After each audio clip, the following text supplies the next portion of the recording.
bahar dalam dengroi di kemang benrai cekali Nogo ting baru Chom cembar kejung Gendang lu baru no Chok putu topong Uri ketange Geng baru dejung Jengem bencok hano Bumatu topong Uri ketange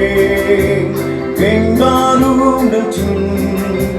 Jengem bencok hano Bumatu topong Naralang tanah gede Benrai bambat kejak Naraprang tanah miglai Kenyit bengkong ring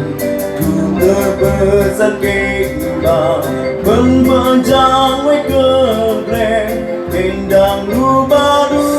no Chok putu topeng Uri ketangge Geng baru dejung Jengem bencok hano Bumatu topeng Uri ketangge Geng baru dejung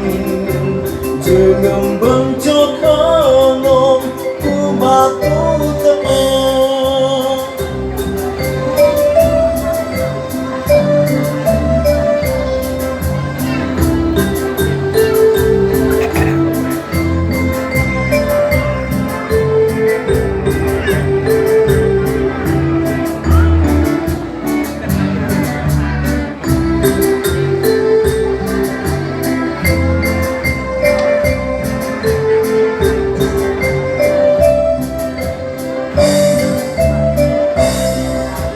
Nar benrai lek dahan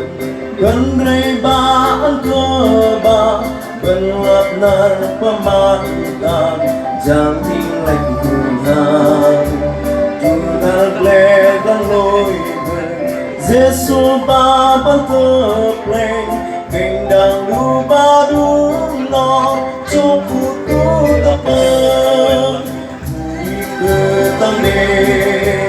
Geng baru dejung Jengem bencok hano Bumatu topeng Uri ketangge Geng baru dejung Jengem bencok